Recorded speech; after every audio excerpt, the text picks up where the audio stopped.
Ligarem os seus microfones, não o meu, né, o de vocês, agora.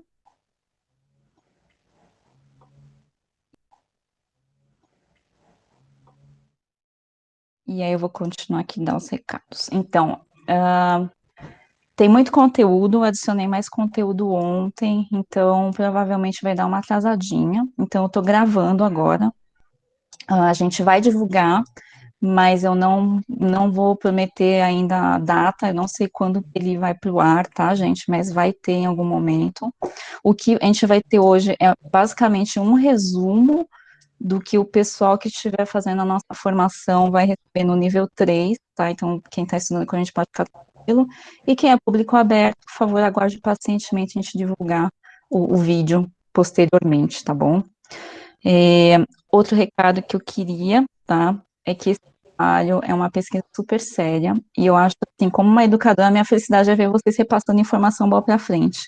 Então, por favor, façam isso, mas lembre-se sempre de acreditar essa pesquisa que a gente faz aqui na escola, tá? A gente vai ver que hoje eu vou trazer vários conceitos que são bem comuns, você consegue encontrar por aí facilmente, mas tem um trabalho acima disso, que é uma pesquisa que eu estou fazendo já tem um tempo, sobre a cultura do chá japonês, e que vai abrir algumas portas. Então, esse é um outro pedido desses recados, que vocês venham com a mente aberta, porque a gente vai ter umas informações meio diferenciadas do convencional que nós recebemos por aí no dia a dia, né, informações mais rápidas. Bom, vou começar. Deixa eu ver se eu falei tudo. Ah, meu ponto aqui me falou que quem tiver dúvida, muito bem lembrado, aliás. Quem tiver dúvida, gente, vocês podem escrever. Eu não vou conseguir acompanhar nesse momento, mas no final, né, da apresentação, eu sei que vai demorar um pouquinho, mas quem tiver tempo e puder ficar, a gente vai abrir para fazer algumas perguntas. Eu vou conseguir responder alguma coisa, tá bom? Então, pode ir escrevendo aqui, porque a nossa assistente está aqui, ela vai, a Thali, vocês vão conhecer ela ainda, não apareceu, né, para vocês, mas ela está aqui de olho, ela vai pegar as perguntas, ou vocês aguardam no final, que eu também vou responder. Certo? Então, vamos aqui para a nossa apresentação. Eu quero muito agradecer o apoio da World Green Tea Association, da Yamamoto Tema do Brasil e da Tal Chá. E sem eles seria impossível fazer esse webinar nesse formato que nós estamos fazendo hoje. Tá bom? Vamos. 777. Que maravilha, 777. Beto, vem aqui ver o que eu estou assistindo. Japão, além. Só um segundinho, tá, pessoal? Desculpe. Ok, então tá bom. Bom, o tema de hoje é sobre origem geográfica, né? Aí vocês vão se perguntar, mas Yuri, o que raios isso tem a ver com o chá, né? A gente vai aprender, conforme a gente estuda sobre o chá especial, e também é importante eu atentar, quem está aqui e é um curioso, né, do chá ainda não está estudando, que quando a gente fala de chá especial, eu estou falando só de um tipo de chá que vem da planta que chama Camellia sinensis. Infelizmente, eu não vou aprofundar muito a respeito disso hoje, mas vocês podem pesquisar depois na internet e vocês vão ver que tem um mundo de coisas só para essa planta, só para esse chá. E é esse chá que nós vamos falar hoje, tá? E é o chá que de tudo que eu falar, de toda essa parte histórica do Japão é relativo a ele. Então, quando a gente começa a falar desse chá, dessa planta, da Camellia sinensis, a gente percebe que ela tem um pouco mais de qualidade na parte de complexidade sensorial e entre outros fatores. E aí, nós aqui na escola temos a definição que vocês estão vendo aqui na nossa tela, que é a respeito da origem geográfica. Por que que isso é tão importante no chá especial? Porque vocês estão vendo que o conceito do chá especial envolve muito da onde ele veio, né? E onde ele veio quer dizer quais são os conceitos físicos, né? Onde ele foi plantado, qual a planta, como é o manejo, a parte histórica e geográfica, em que país que está, qual a história desse povo, como ele foi processado, quem processou, tudo isso para a gente ajuda a formular o conceito do que é um chá especial. Então, hoje, a gente vai falar especificamente do que tem lá do Japão. para vocês conseguirem me acompanhar nesse raciocínio que é um pouco mais complexo, eu separei a nossa apresentação com cores, para ajudar a facilitar do que eu vou estar falando cada momento. Então, hoje, basicamente, vamos falar sobre história geral, sobre a culinária e sobre o chá do Japão. Por que culinária? Porque tem tudo a ver, e vocês vão perceber ao caminhar da apresentação que uma coisa não vai separar da outra, tá? E a história, para dar todo o contexto que vai amarrar o raciocínio e a nossa conclusão. Vamos ver se eu vou conseguir passar tudo isso para vocês. Bom, primeira coisa que a gente precisa saber é da onde nós estamos falando. Então, eu tenho aqui um mapa bem simplificado, e dá para perceber que o Japão fica lá do outro lado do mundo em relação ao Brasil, exatamente no o nosso oposto, né? Eles estão lá do outro lado e ainda para cima. E é muito longe, e eu já posso dizer que essa nossa distância, não só com o Japão, mas todos os países que estão ali próximos do Japão, dificulta muito esse conhecimento, né, para chegar até nós. E foi um dos motivos pelo qual eu fiz esse webinar hoje, por causa da carência de informação que a gente tem, e informação realmente para iluminar um pouco, né, o nosso conhecimento, não aquela parte romântica que nós já temos bem marcado no mercado atual, mas hoje a gente vai falar do chá de uma forma um pouco mais contextualizada. Eu gostaria de mostrar também, deixa eu aproveitar aqui, se eu consigo mostrar para vocês aqui. Aquele mapa estava muito simples, então eu queria só mostrar como o Japão ele está próximo que da Coreia e da China. Isso vai ser importante para daqui a pouquinho, tá bom? Bom, já que a gente vai falar do Japão, eu acho que nada mais justo da gente falar como que ele surgiu. Então, antigamente, eu tenho aqui uma tela que eu tirei do Wikipedia. Antigamente, eles falavam que o país, na verdade, era anexado ao continente, né? Então, a gente consegue ver aqui. Deixa eu pegar minha ferramenta aqui. Né, que temos aqui o que seria o Japão antes. E hoje, nos dias atuais, um pouco mais próximo a isto. Tá? Por ser uma ilha, o Japão ficou ele teve uma formação de população um pouco diferenciada, vou até mostrar daqui a pouquinho, na verdade, eu passo, ainda tem um slide, desculpa. Então, por ser uma ilha, a formação da população dele foi um pouco movimentado, né? Muitas pessoas passavam por diferentes trechos do continente, e também, posteriormente, a gente vai perceber que na história ajudou eles a se isolarem do resto do mundo. Quando eles queriam, eles podiam ter fechado todos os portos, né, para a população normal. Bom, e aí vamos falar, então, de forma mais ordenada sobre essa parte histórica, porque aquele mapa que eu mostrei é realmente há milhares, muitos milhares de anos atrás. Então, hoje a gente já tem uma leitura clara das divisões de tempo, e a gente vai sempre voltar nessa tela que vocês estão vendo aqui, a gente sempre vai voltar nessa tela para falar em que parte do tempo nós estamos. E agora eu vou falar especificamente da pré-história.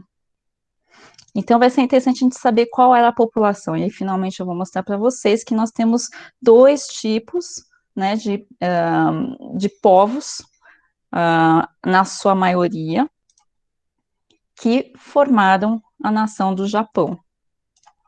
Eu tenho aqui o Jomon no lado esquerdo e o Yayoi do lado direito.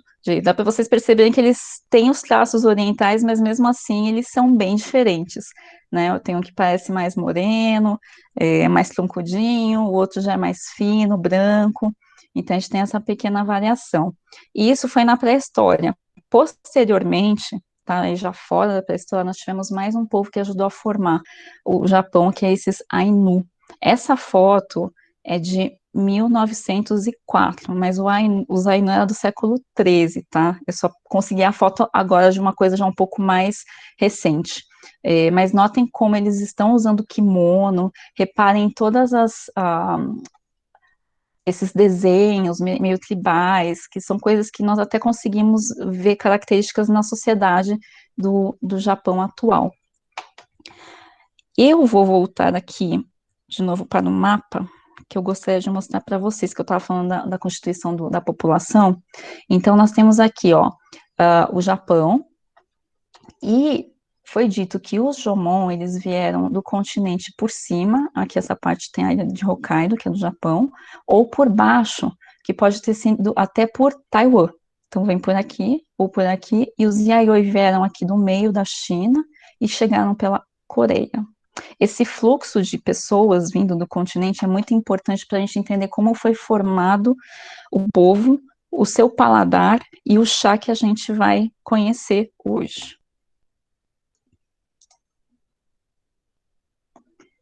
Deixa eu tirar, pronto, voltei. Bom, aqui a gente vai perceber se tinha uma população, se eles chegaram no Japão, eles tinham que se alimentar de alguma forma. Então aqui a gente vai começar a mostrar um pouquinho do que eles comiam naquela época.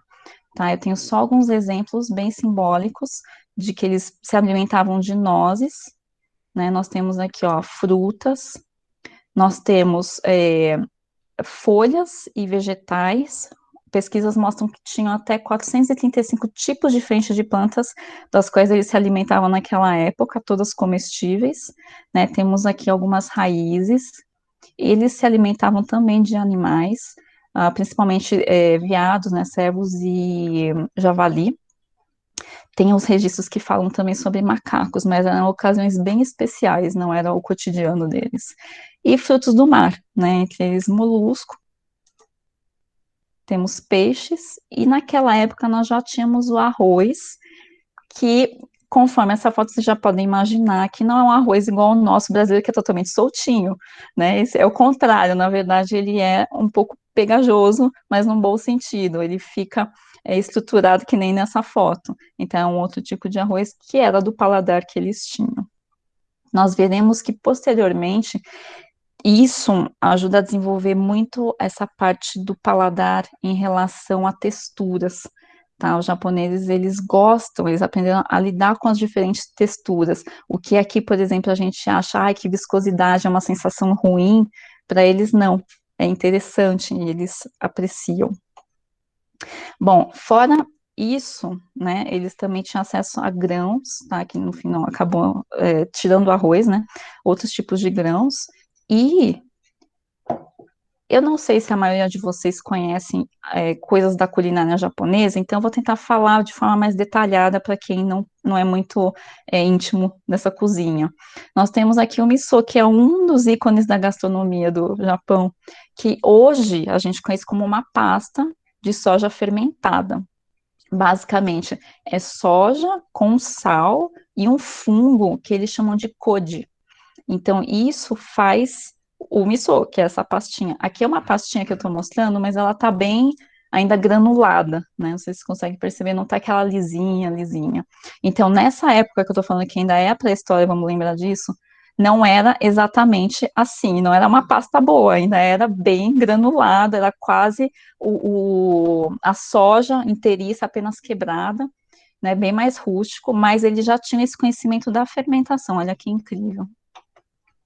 Bom, e aí, por fim dessa era, eu queria mostrar para vocês que eles tinham o conhecimento sobre as estações e qual era a sazonalidade dos alimentos. Isso aqui é uma pesquisa recente, e tem alguns dados que eles cruzaram de costumes, né, de caça, pesca, caça, né, de mamíferos marinhos, mariscos e colheitas de plantas. Então, eles dividiram na população Jomon padrão, tem uma população Jomon que ficava só nessa região chamada Yagi, e os Ainu que vieram posteriormente, conforme foi no século XIII. Então, misturando todo mundo junto, eles fizeram uma comparação só para saber o que eles faziam durante as estações. Essa consciência do que seria propício para cada época, a gente vê também que ela se preserva até hoje. O fator sazonalidade é muito importante também para os japoneses. Bom, aí chegamos de novo nessa tela, onde eu vou contar para vocês cada vez que chegar nessa tela preta, tenho certeza que eu vou contar assim, um pequeno resumo de tudo que vai acontecer nesse período, tá? Agora nós estamos no Japão clássico, né?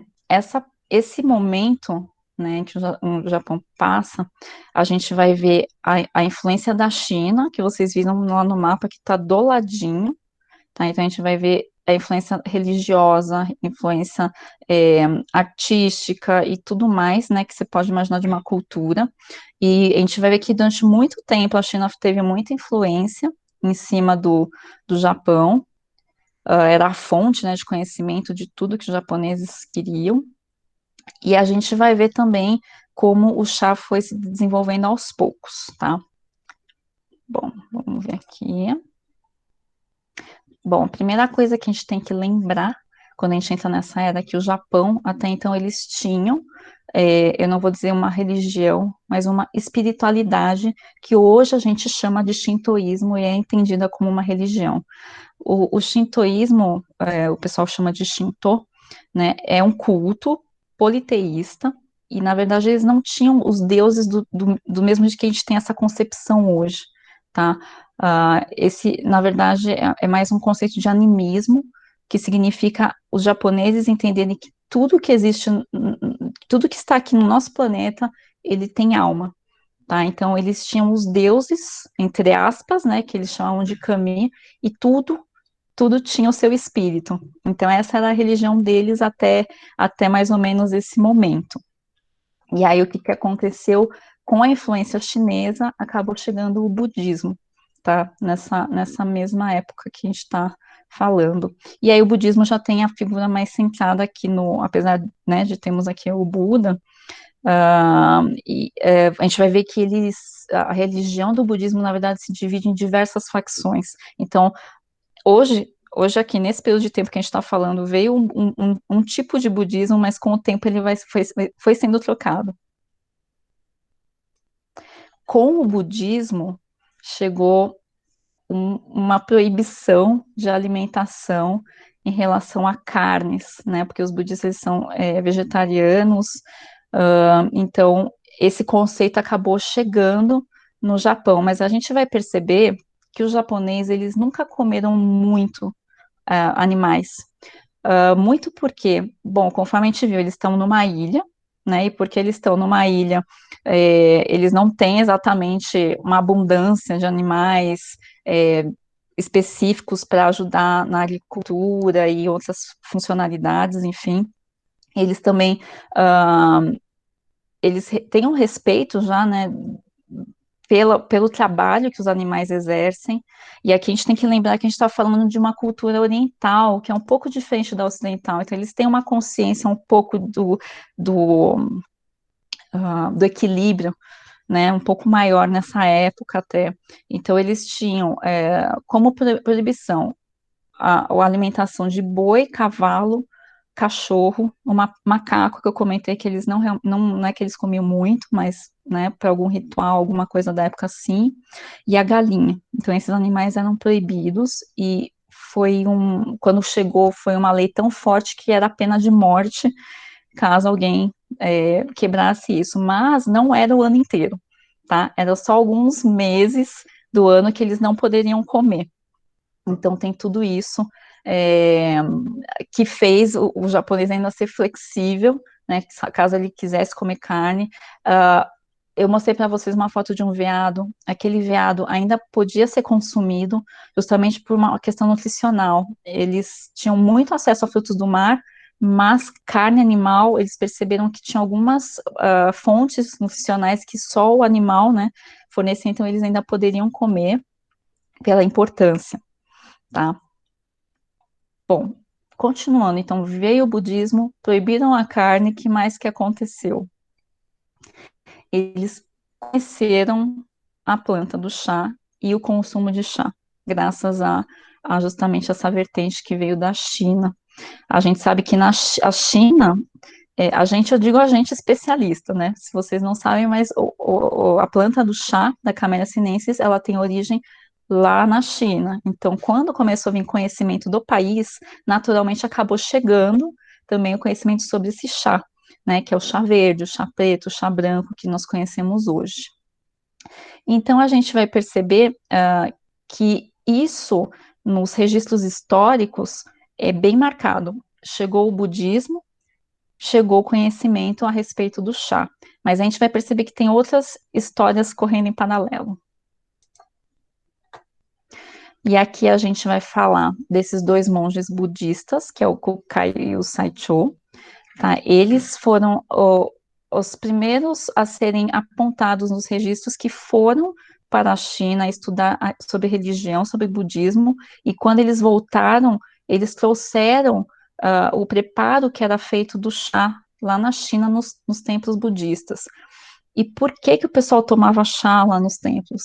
Basicamente pela parte mais medicinal e também pela parte que, não sei se todo mundo sabe, mas o chá tem cafeína. Então, isso quer dizer que a gente, tomando chá, eu sendo um monge tomando chá, eu vou conseguir meditar muito mais tempo sem cair no sono. Então, é uma finalidade bem pontual, né? E era um uso, assim, bem contínuo. Então, quem ia estudar sobre isso na China, voltava tomando chá. Mas aí vocês vão perguntar, mas chá, qual chá que eles vinham tomando? Não é do chá que a gente conhece hoje. A gente sabe que o chá se transformou desde aquela época, que é muito tempo atrás, até os dias atuais, ele se transformou demais, demais. Então, o chá daquela época era esse aqui que vocês estão vendo, tá? Ele é mais ou menos o que a gente conhece como um chá verde, né? Aqui, ó. Só que ele está prensado, ele está num formato de bloco, que o pessoal chamava de tijolo, que é bem um nome bem visual, né? Realmente ele lembra o formato de um tijolo, tá? E quando você ia consumir, para conseguir tomar esse chá, você tinha que quebrar. Então eles pegavam alguns pedaços e colocavam nessa outra ferramenta aqui do lado esquerdo, que é um mortar chinês, que era utilizado nas farmácias, né, normalmente, mas que servia para moer diversas coisas, inclusive na parte de culinária. Então, eles pegaram esse objeto aqui e aí eles usaram para o chá. Então, você quebrava um pedacinho do tijolo, colocava no vão que tem aqui embaixo e ficava passando a rodinha por cima até ele ficar quebrado, bem quebrado. Chegava a ser o pó, é o matcha que a gente conhece hoje? Não, não é. Ainda não. Eu vou mostrar por que não. Porque depois que quebrava, eles faziam uma decocção, ou seja, não era infusão, não é que pegavam, botavam uma água e depois filtravam, não.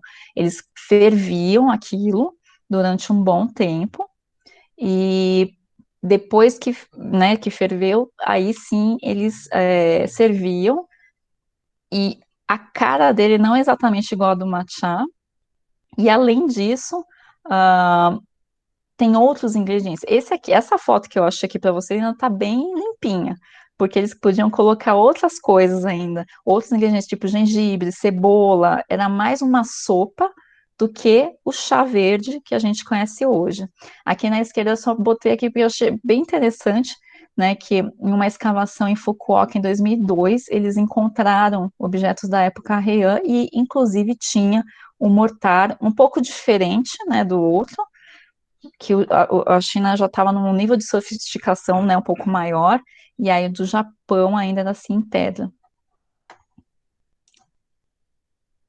Bom, então, chegando no fim dessa passagem aí do budismo, o que nós temos, claro, quais são as funções do chá nessa época? Medicinal, meditação, por causa dos monges, e presente. Então, isso aqui é um chá, tá? Aquele bloco que eu mostrei para vocês, o tijolo, também podia se apresentar assim dessa forma, né, com uma estampa, né, dependendo da forma que ele era prensado. E, enfim, era basicamente isso nessa época. E aí nós temos aqui mais uma movimentação em relação ao chá, que é feito por um outro monge budista que chama Eisai Myoan. Tem alguns registros que apresentam ele como Yosai, então eu botei os dois nomes. Bom, mas essa foi a mesma história. Ele foi lá para a China, estudou o budismo, e quando ele voltou, o principal registro que nós temos na história é que ele trouxe e introduziu as sementes de chá no Japão, tá? Agora eu vou falar em paralelo. Além disso, nós temos outras teorias que, tudo bem, o Iesai pode ter trazido as sementes, mas nós também temos as teorias de como a população do Japão estava sendo ainda formada, né, e viam aquelas pessoas, aqueles povos que eu mostrei para vocês na outra tela, haviam comunidades chinesas se estabelecendo também no Japão. E se eles tinham a planta do chá como um valor tão alto, é natural que eles também trouxessem. Então, nós temos essas ideias, né, de como que a planta chegou, mas a mais difundida é essa do Issai. Por quê? Porque a religião é uma área muito instrumentada. Então, todos os religiosos são cultos, eles sabem ler, eles sabem escrever, sabem documentar bem a história. Então, foi a primeira informação que foi chegando para a gente, porque eles conseguem ensinar os discípulos. Então, essa informação já estava mastigada e a gente acabou ouvindo com mais clareza, com mais frequência. Mas a partir do momento que hoje nós temos muito acesso a outras fontes de pesquisa, e não só esses escritos religiosos, a gente começa a perceber que tem outras fontes, né, de como isso aconteceu, aonde, quem foi, então começam a surgir outros nomes também e outros fatos que vão diferenciando. Então hoje eu vou tentar dar a maior possibilidade possível de como aconteceram as coisas para vocês, tá? Essa teoria dos chineses também terem levado plantas de chá fora os religiosos pode ser também factível, porque eles fizeram testes de laboratório para tentar fazer a identificação das plantas, e eles concluíram que a planta veio de uma região que chama Hangzhou, lá na China, que é onde tem o cultivo clássico também de chá verde, tá? Mas, continuando o trabalho, né, a contar para vocês sobre o trabalho que o ESAI fez de importância, então ele trouxe sementes, mas o principal para a gente é entender que ele fez essa obra que chama Kissa Yojoki, que está aqui escrito, e essa obra, ele prezava muito essa parte medicinal. Então, nós já sabíamos que o chá tinha, né, benefícios, mas ele melhorou esse nosso conhecimento, tá? Ele fez uma obra e ele propagou os benefícios de forma bem mais detalhada. Fora isso, ele foi a pessoa que introduziu o chá na classe samurai, que existia já na época. Tá? Daqui a pouco eu conto um pouquinho mais sobre a estrutura do governo lá. Bom, nessa mesma época, o que a gente tinha de interessante na parte da culinária, né, da gastronomia? Nós temos o saquê. Então, nessa época que agora nós estamos falando da Era Nara, nós temos o saquê conforme nós conhecemos hoje. Antigamente tinham bebidas parecidas, mas não eram exatamente com a mesma composição. O saquê que a gente tem hoje, nos dias atuais, é basicamente o arroz, água, e novamente ele tem uma fermentação feita pelo code, que é o mesmo fungo que eu comentei do outro alimento, que era do miso, que apareceu agora há pouco. Então, o miso, tanto o miso quanto o, o saquê, eles têm algumas características de sabor, de perfil de sabor, que a gente vai ver que vai ser sendo reforçado a cada momento que eu falar de culinária, que levam os japoneses para um paladar um pouco mais adocicado, tá? O miso, ele ainda tem um perfil de umami, que eu vou ter que explicar aqui para vocês, quem não conhece o que é o umami, a gente fala que tem 5 gostos básicos conhecidos hoje, tá? Que é o doce, o salgado, o ácido, o amargo e o umami. Então, além dos que nós conhecemos normalmente, o umami foi adicionado. A gente vai voltar a falar dele mais para frente, tá? Mas o umami, ele é basicamente como se nós pegássemos os outros 4 gostos básicos, misturasse e desse uma sensação de preenchimento gostoso dentro da boca, né? É difícil de explicar porque é um conceito oriental, então eles usam umas palavras um pouco mais dispersas e para a gente que é ocidental fica um pouco mais difícil de entender, né? Mas enfim, só para vocês compreenderem que a gente está vendo a formação do paladar deles acontecendo. Então, o saquê, se vocês nunca tomaram, ele tem notas florais, frutadas, adocicadas, e por aí que vai seguindo o paladar deles. Além disso,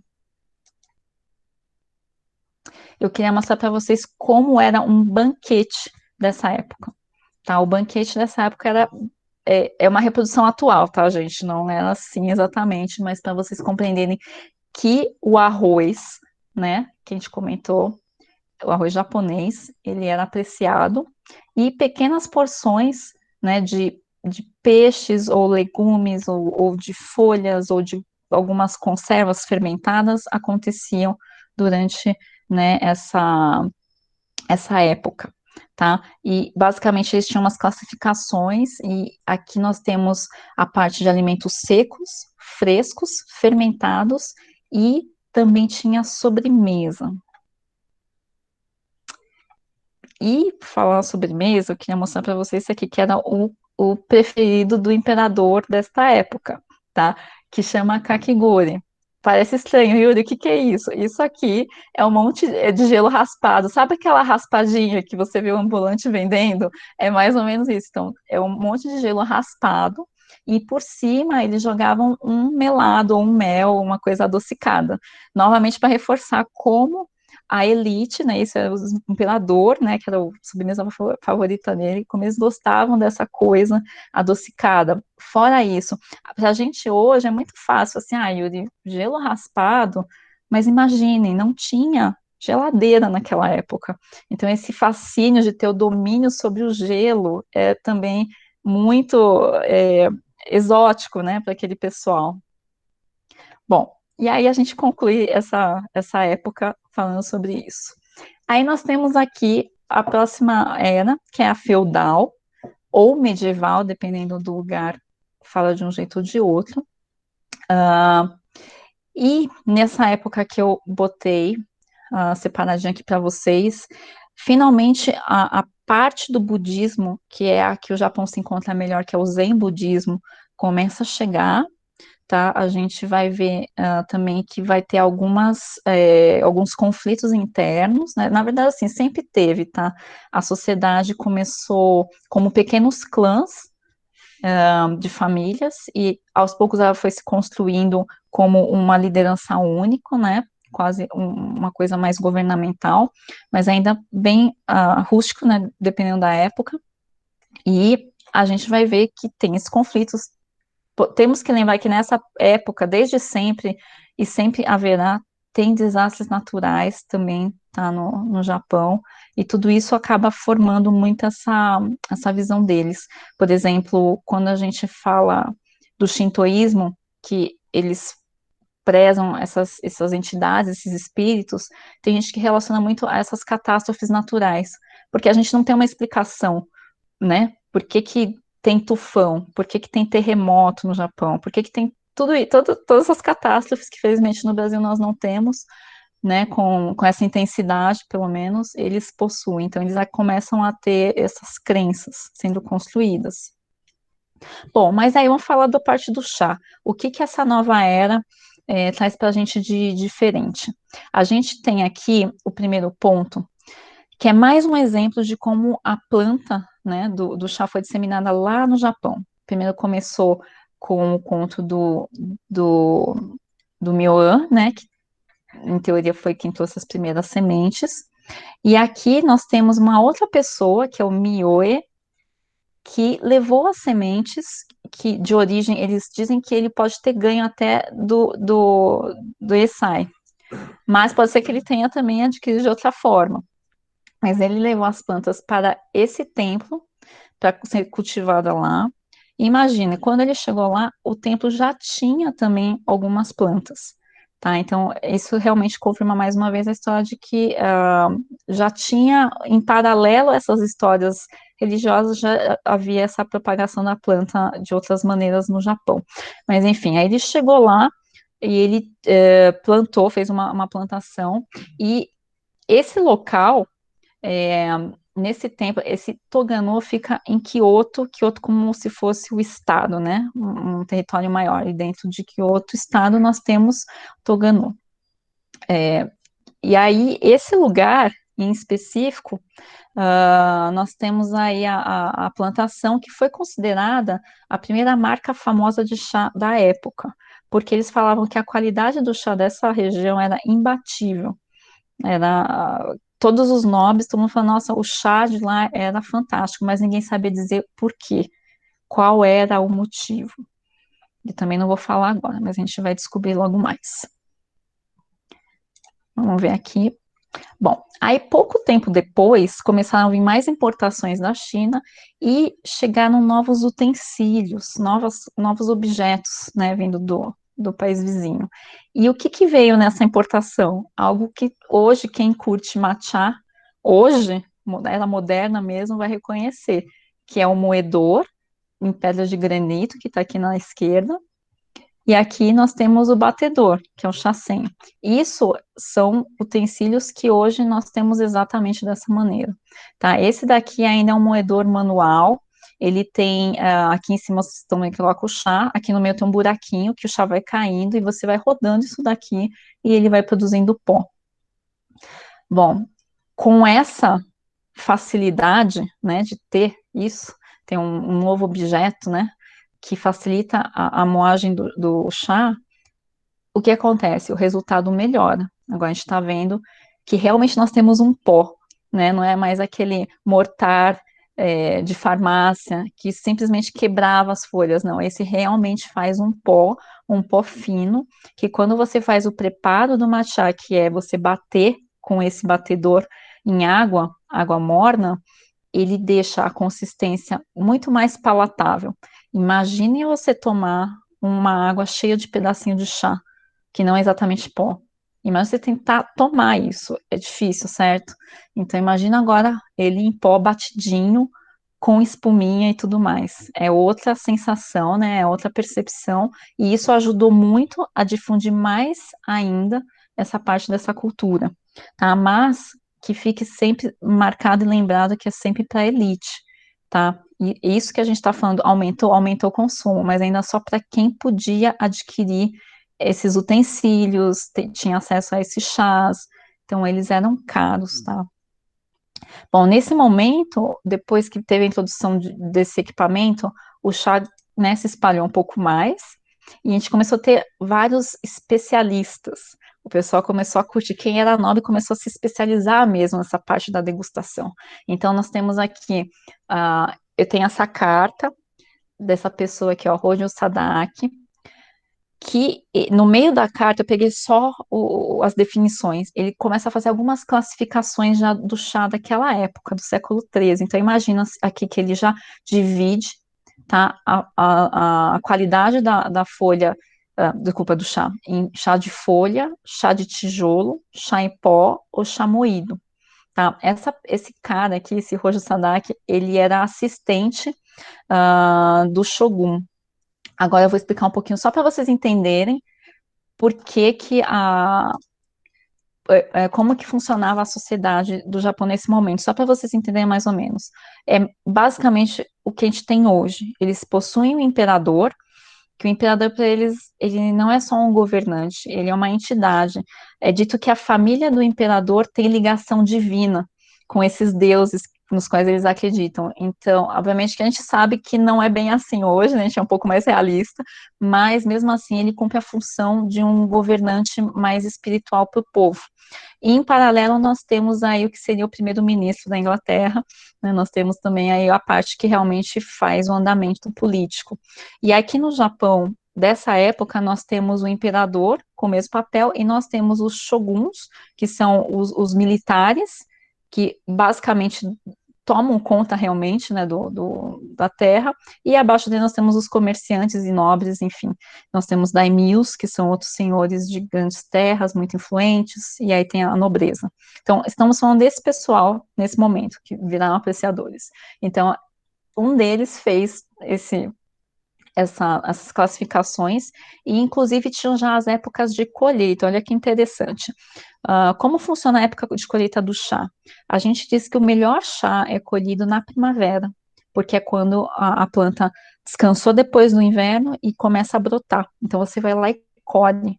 Ela ficou um tempão dormindo e guardando nutrientes, então quando você vai lá e colhe, ela está completa com todos os aromas e sabores que a gente quer. Então, a primeira colheita já era classificada aqui nesse documento. E depois disso, nós temos a segunda, a terceira, e tinha mais essa palavra que era o Rikutsu, graduação mais baixa de qualidade. Então, nós temos tudo isso já desde aquela época. E também ele indica que o que era bom para eles era o que tinha cor, cor qual? Só tem uma cor naquele momento, verde, tá? Que era o chá verde. Eles gostavam de um verde bem verde e o aroma. O aroma era muito importante, tá? Então você percebe que a parte visual não era exatamente ainda o, né, tchananã da coisa. E a gente vai entender posteriormente que o chá japonês, quando você conhece, tem alguns que são turvos. E a gente percebe que isso não é um problema, eles não depreciam isso, eles entendem aquilo como parte do líquido, tá bom? Vamos ver o próximo. Ah, e aí aqui eu só quis, gente, eu só quis exemplificar como o chá estava sendo consumido, tá? Mas isso é uma cena do filme O Último Samurai, que é de 2003, é um pouco antigo, mas quem puder assistir, assista, que é um filme muito bonito. E ele demonstra que, obviamente, essa não é a época, tá, da qual eu tô falando, mas é só para exemplificar. E ver, eu acho que é muito melhor do que só imaginar. E essa cena tá bem fiel, tá? A gente tem, assim, já o pessoal preparando realmente os chás para degustar, com prazer, né? Então, ela virou realmente já um hobby. Bom, aí de novo, qual que era o papel do chá, então, nessa época? Ainda medicinal, ainda para meditação, ainda presente, como um tributo, mas além disso, ele foi incluso em festas, aí tem uma ilustração, né, de que era uma festa naquela época, né, tinha uma comilança, né, ali, mas além disso também tinha incluso o chá junto com as refeições e para cerimônias que vão começar a ser praticadas. Bom, e aí temos aqui algumas, vamos dizer assim, avanços, né? Pode ser um avanço aqui na sociedade, que é a propagação do chá. O chá, ele se mostrou tão popular, tão querido quanto o arroz. O arroz era uma coisa muito importante naquela época, mas você imagina que o arroz, ele é uma necessidade básica, na verdade, que é a alimentação. Só que equiparando com ele, o chá começou a vir e vir e vir. Então, tanto foi o desenvolvimento que a gente consegue ver aqui, ó, que começaram a abrir lojas de chá nos templos budistas. Então, você encontrava lojas de chá dentro, como se tivesse uma lojinha na igreja, né? E aí nós temos assim casas de chá e haviam dois tipos daí. Os dois eles chamavam de casa de chá, mas a gente vai ver que é bem diferente. Um eram tipo franquias, né? Então era tipo estandes ou pequenos alojamentos onde tinha uma organização maior por detrás, porque era muito caro, né? Manter isso. Ou ambulantes, né? É o pessoal que carregava todas as tralhas de chá pelas ruas e serviam os transeuntes. Além disso, a gente tinha mais porcelanas diferenciadas, mais utensílios chineses, e esses serviços que eram a venda, né, de chá da época, já estavam precedendo o que ia virar a cerimônia do chá. Então, o temai é isso, é o serviço, você na frente da pessoa, servindo chá para ela, e isso conta com precisão, limpeza, a habilidade de quem está preparando, uma certa arte, né, da movimentação e a hospitalidade. Sabe que o pessoal chegava na frente do vendedor e o vendedor ia pegar uma tigela, preparava o chá, tudo na sua frente, dava a tigela para o cliente devolvia a tigela, o vendedor tinha que higienizar a tigela e começar tudo de novo. Então, eles começaram a fazer um ritmo tão preciso, tão marcado, que precedeu algumas coisas que a gente vai ver na cerimônia. Bom, nessa época também eu encontro registros de outros tipos de cultivares de plantas sendo introduzidos, tá? Mas sem nenhum embasamento científico ainda. Mas só para vocês entenderem que a procura pela planta do chá estava continuando, tá? A gente está falando da cerimônia, do uso e tal, mas a parte da agricultura com o chá também está prosperando. Então, além disso, nessa parte de buscar mais plantas diferentes, plantas melhores, continuava. Não, antigamente, as fazendas que produziam chá trabalhavam em família. A partir desse momento, o chá está tão requisitado que eles começam a contratar mão de obra especializada, ou seja, já precisam de pessoas mais capacitadas porque a exigência começa a subir, né? Justamente por causa do amplo consumo da sociedade. Aí nessa época tem uma coisa muito legal, que tem um slogan que meio que ficou, que era uma moeda por uma tigela. Então aqui eu tenho retratado justamente a loja de chá, né, a pessoa que serve paradinha, e temos aqui um ambulante, olha como ele carregava todas as coisas dele. E eles faziam essa propaganda, uma moeda do dinheiro que eles tinham naquela época por uma tigela de chá. Bom, aí no século XV, começa a ter aqui é, a história da cerimônia do chá que a gente conhece e que muitos apreciam. A cerimônia do chá japonesa, que a gente chama de chá no yu, né, que utiliza o matcha, que é o chá verde em pó, que a gente viu agora há pouco naquele moedor de pedra, ela sobrevive até os tempos atuais, porque ela foi utilizada como uma ferramenta para preservar a cultura japonesa, e com muito sucesso eles conseguiram fazer isso. Mas a gente vai conhecer agora quem foi o fundador, o idealizador de tudo isso, que é esse primeiro cara aqui na esquerda, tá? Eu botei os nomes, tá na sequência. Então nós temos aqui Murata Juko, que foi quem criou a cerimônia. O do meio temos o Takenojo, e na direita nós temos o Seinorikyu. Basicamente, um foi o discípulo do outro. Então, esse é o fundador, este foi discípulo desse e esse discípulo desse. E os três fizeram essa linhagem, essa continuidade do que é a cerimônia do chá, que chegou para a gente nos dias atuais. Eles, quando eles fizeram essa concepção, né, e trabalharam e propagaram, novamente, eram só para a parte de nobre e militar, tá? Então, apesar da gente achar que, a gente tem esse conceito que a gente acha que ele foi super difundido no país, não, a gente tinha coisas com chá acontecendo em paralelo, mas a cerimônia era elitizada. Então, eles fizeram a cerimônia como resultado desse grande consumo que nós vimos, né, agora há pouco. Então, a cerimônia, na verdade, ela foi o ápice de um grande consumo, de uma grande procura, da grande popularização do chá de forma comum, tá? Mas de uma maneira feita agora para a nobreza. Então, nós temos eles fazendo isso por lá e começa a se prezar muito o chá em pó, tá? O matcha. Eu queria mostrar para vocês aqui uh, que essa cultura foi tão propagada que em determinado momento, aquele lugar que a gente comentou, que era Toganô, que era lá no templo, que tinha a melhor planta, né, considerado o melhor chá do Japão, a gente chegar num momento que a coisa cresceu tanto que a gente tem concorrência agora. Então, o que eu estou mostrando para vocês é uma plantação de chá com a técnica que eles descobriram do porquê que o chá de Togano era tão bom. É porque ele tinha muitas árvores plantadas no templo. E essas árvores no morro faziam muita sombra em cima da plantação. E esse era o segredo para o chá de qualidade que eles produziam lá.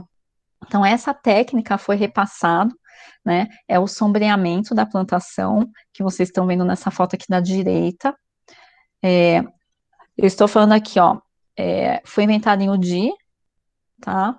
E para o processamento do tencha. O tencha é a matéria-prima para fazer o matcha em pó. Então, antes disso aqui ser um pó, ele é uma folhinha, tá? Então, tencha é essa folhinha antes da gente fazer o pozinho.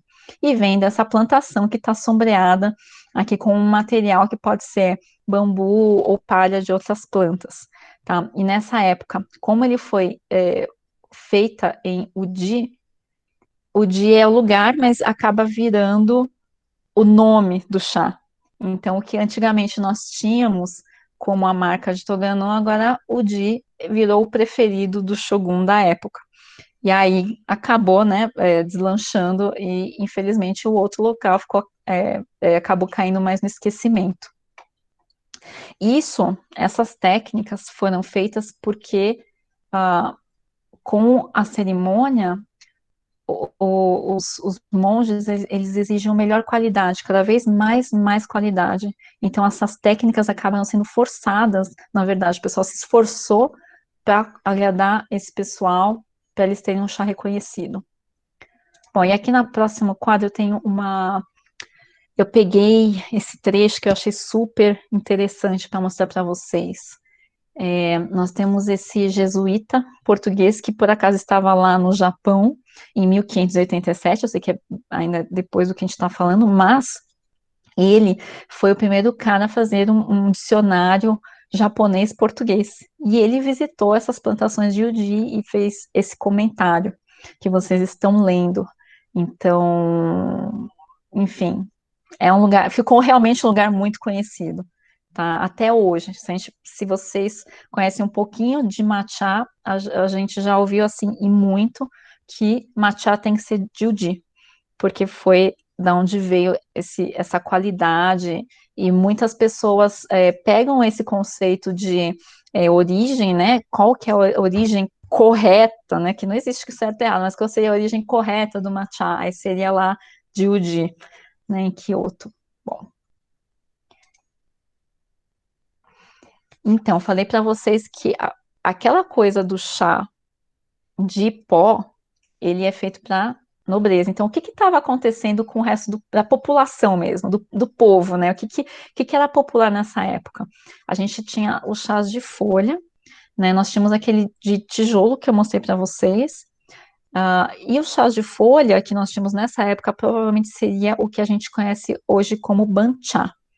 Banchá, se vocês procurarem no mercado hoje, vocês encontram até com uma certa facilidade alguns lugares vendendo chá verde japonês com o nome de banchá. Banchá é um chá de forma mais grosseira, preparado de forma mais grosseira, ou que a colheita não é muito boa. O que é uma colheita não muito boa, Yuri? Que não foi feito na primavera, exatamente. Ou que as folhas são mais velhas, ou mais para baixo do arbusto, enfim, não usa a parte nobre da planta, que é o comecinho colhido na primavera.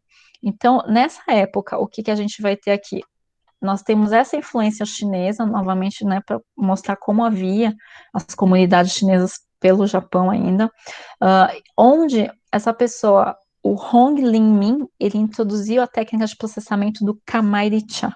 O Kamairi-cha nada mais é que é o chá verde japonês, desculpa, o chá verde chinês, que era feito na China naquela época. E eles utilizavam até essa panela grande chinesa. Quem já viu aí comida chinesa sabe o que é um wok, né? Que é esse panelão de ferro.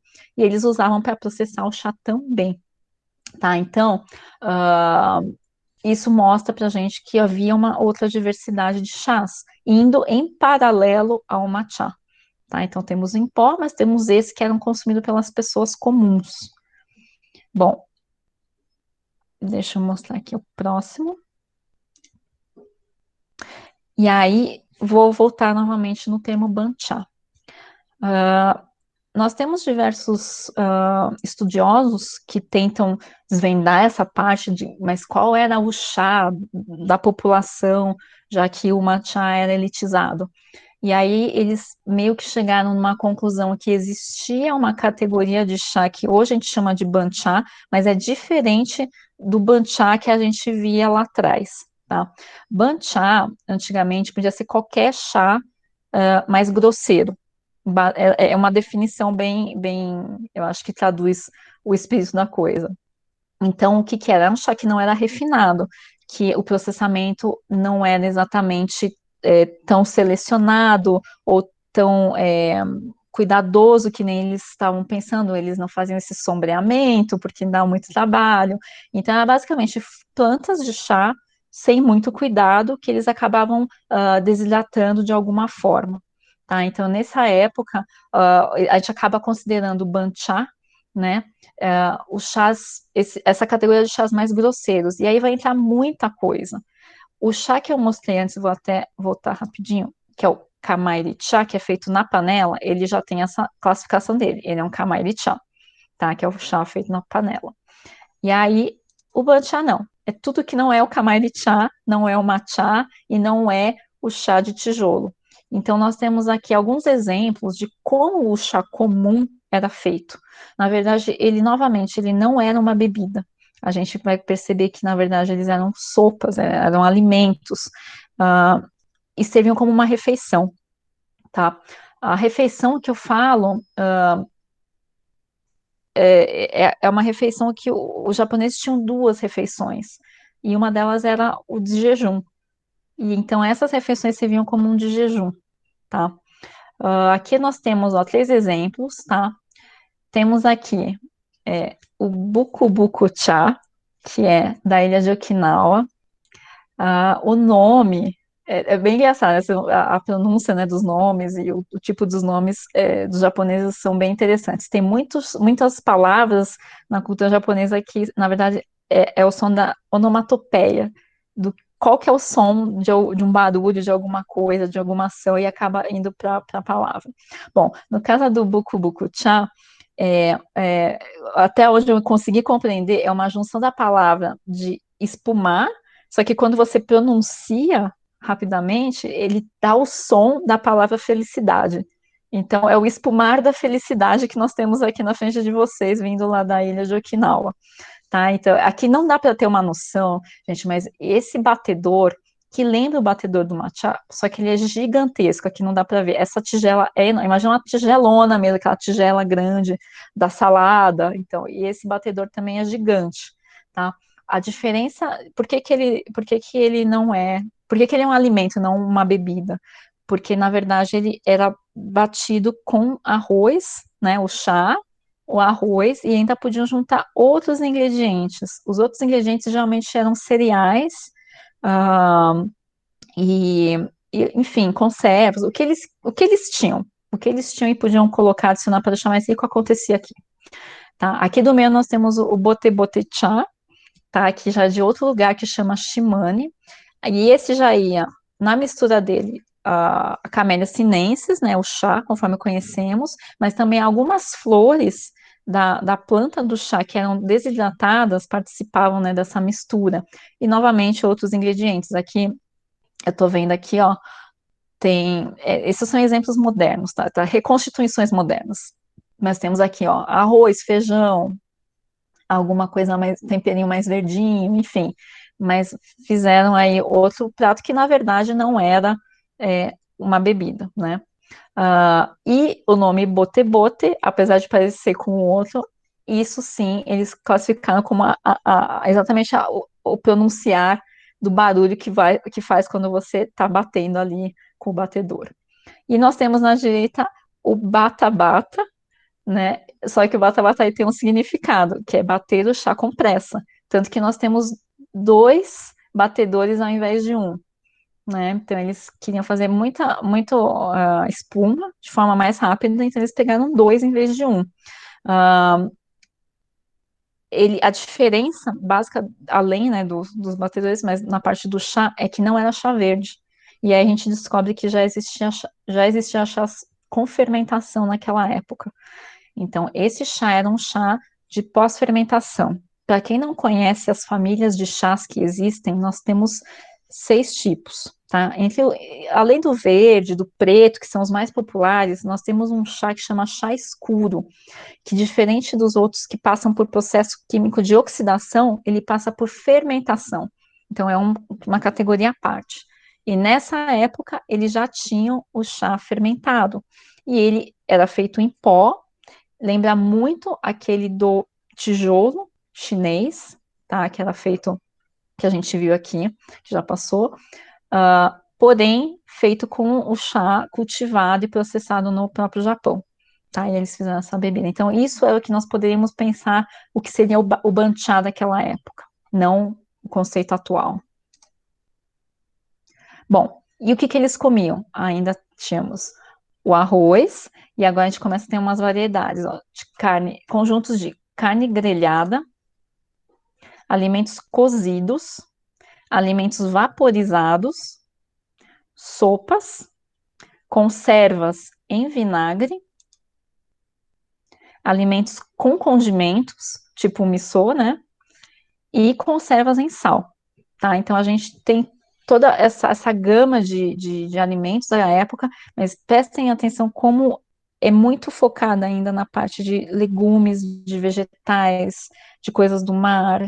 Isso vai ajudar a gente a entender o paladar conforme ele foi sendo construído. Bom, e aí depois dessa época nós chegamos aqui na Edo, né? A Edo nós tivemos mudanças uh,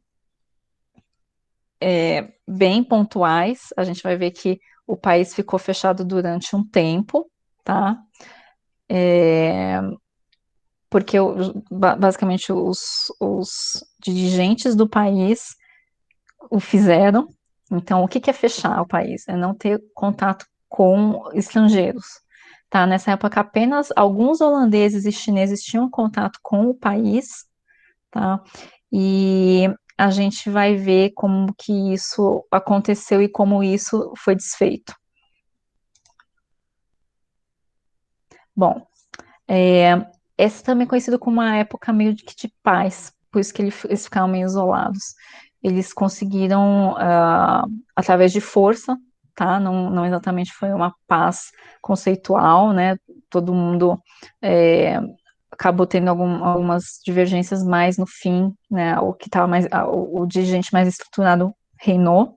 Então, e dominou durante um bom tempo, então houve uma paz, e durante essa paz muitas coisas culturais e artísticas acabaram se desenvolvendo, já que o pessoal não tinha que se preocupar com guerras, com conflitos internos, né, outras coisas começaram a se deslanchar. Bom, aí com isso, nós temos aqui que o norte do Japão começa a produzir chá, o norte do Japão é um lugar um pouco mais frio que o resto do arquipélago, então era um desafio, mas mesmo assim, por causa, né, da importância, da relevância da cultura, eles começaram a produzir. A Holanda começou a importar os chás do Japão. A Inglaterra fez uma importação, mas não deu certo, não seguiram adiante, mas foi um marco também da tentativa de contato, né, com o mercado do Ocidente. Nessa mesma época, nós temos essa enciclopédia de agricultura do Yasusada Miyazaki. Isso aqui é importante para a gente, porque essa enciclopédia, que é tida como uma obra muito importante da cultura deles, tem um capítulo inteiro só para a produção do chá. Então, vocês entendem como a importância ainda não diminuiu, na verdade, continua crescendo cada vez mais. Tanto que, nessa época, o que a gente tem na parte da cozinha? Pratos com chá, doces para acompanhar o chá, festivais com chá. Agora, as lojas de chá são lojas, né, com outros serviços, não só aqueles ambulantes e barracas, e temos desenvolvimento de artes em cima da temática do chá. Na parte da cozinha mesmo, gastronômica, eles tinham duas alimentações, agora eles têm três alimentações por dia.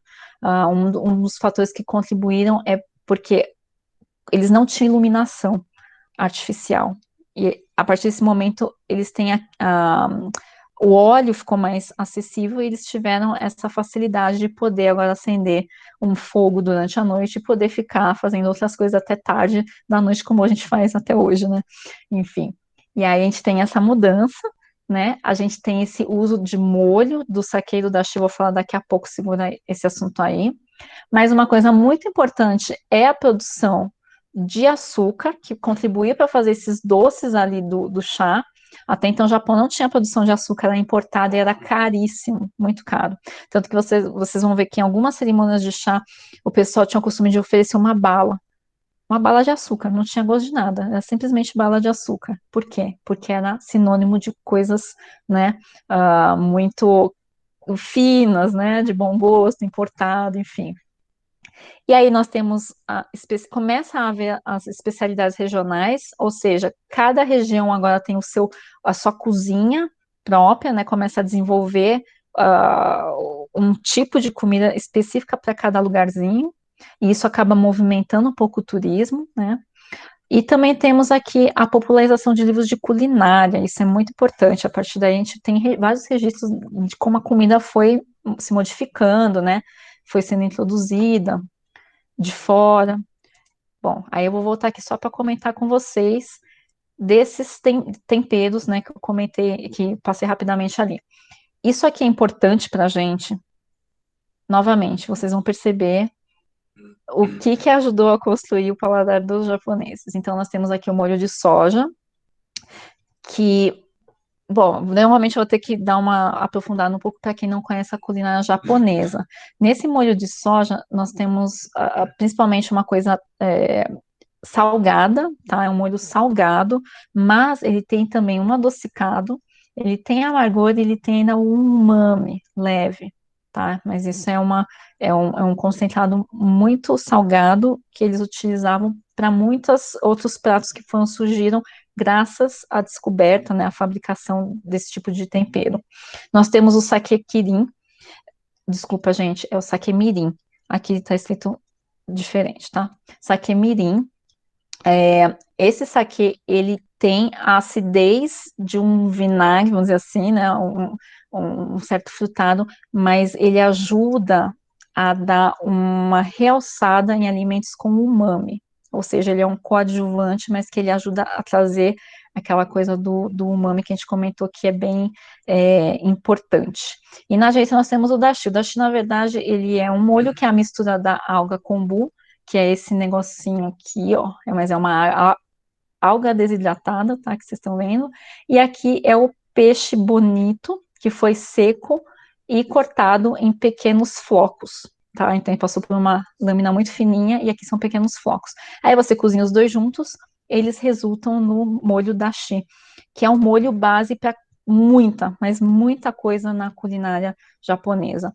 Esses dois juntos têm a característica muito forte de umami, tá? Então vocês conseguem imaginar que tudo, esses três juntos num prato, eles fazem uma festa dentro do teu paladar.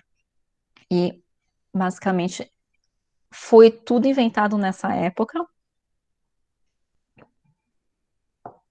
em que essas artes, inclusive as artes culinárias, acabam sendo desafloradas. Deixa eu ver o que mais temos aqui, ó. Bom, isso aqui é um exemplo de como foi feito um prato dessa época, né, com já um pouco mais de sofisticação, mas a utilização do chá. Diferente daqueles banchás, né, de alimentação que eu mostrei para vocês, eu tenho aqui, ó, essa chaleirinha, tá com chá que não vai para essa xícara é para o saquê que está aqui do lado, esse chá, ele vai direto para essa tigela.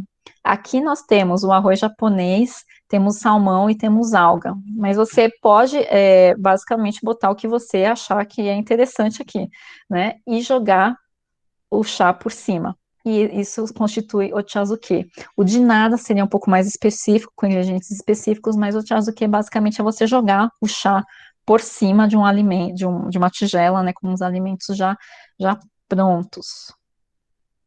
Outra criação da época. Esse aqui é icônico, todo mundo que vai em restaurante japonês ele conhece, que é o sushi. Então, eles não tiveram essa ideia até o momento de fazer um arroz com o peixe junto para facilitar você comer, né? Não comer as coisas separadas. Então, acabou acontecendo aqui, nessa época. E essa imagem é simplesmente para mostrar para vocês como era o banquete que acontecia a partir desse momento até os próximos anos. Esse banquete, ele é composto de diversas bandejas, vocês estão vendo aqui, ó, e ele é o que o pessoal considera uma coisa parecida, né, tentando equiparar na Europa como a alta cozinha francesa. Então você tem você vai naqueles restaurantes Michelin e você senta lá e eles vão trazendo vários pratos um atrás do outro, né, em pequenas porções, mas um atrás do outro. Então foi isso aqui que aconteceu durante essa época. O pessoal começou a ter esse serviço, tá, com diversas bandejas. E nessa época nós temos a criação do sencha.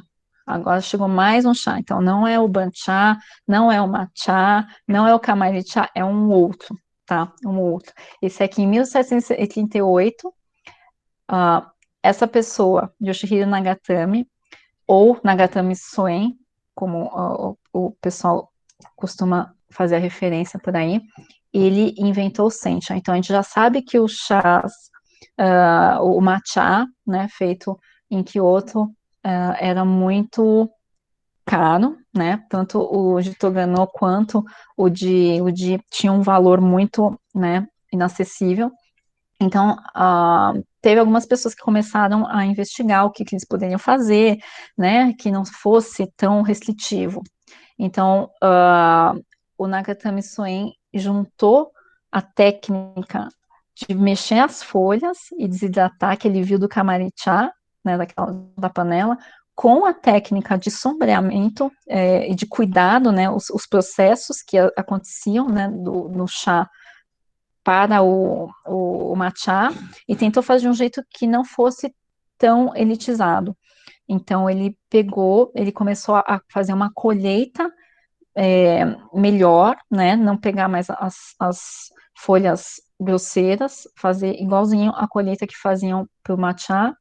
Ele começou a vaporizar e ele começou a usar o temome. Temome é a técnica de você é quase uma massagem nas folhas enquanto você está secando o chá numa mesa. A mesa em cima tem um papel grosso e embaixo tem uma fonte de calor. E aí você consegue secar a folha ao mesmo tempo que você está ali mexendo. Então, ele definiu que o Sencha, que ele criou, e ele demorou 15 anos, tá, gente, para deixar perfeito. Isso demonstra um pouco do perfeccionismo do japonês. Ele demorou 15 anos para fechar esse processo. Uma vez que ele fechou esse processo, ele pensou: para onde que eu vou levar esse chá? Né? Quem vai querer comprar esse chá de mim? Ele não sabia ainda. Bom, o que aconteceu aqui, deixa eu ver se o próximo slide tem alguma coisa sobre isso. Não, então desculpa, a gente voltando aqui rapidinho. Bom, aí o que ele fez com o Sente? Então ele pegou o Sente e falou assim: eu vou tentar vender num mercado que não é o de Kyoto, porque lá eu sei que o pessoal gosta do matcha. Ele pegou e levou no lugar que hoje a gente considera Tóquio, que tinha um pessoal um pouco mais aberto, né, a coisas diferentes. E lá ele encontrou com o descendente do que hoje a gente conhece como Yamamoto Yama, que é a empresa que está inclusive apoiando aqui a gente. Então nós temos a sexta geração da família naquela época, que a pessoa chamava Kahei Yamamoto, e o Nagata Missões levou para ele e mostrou. Quando ele viu o chá e provou, ele achou tão bom que ele comprou tudo. Ele comprou toda a produção e falou: ano que vem você volta e você me traz de novo que eu vou comprar.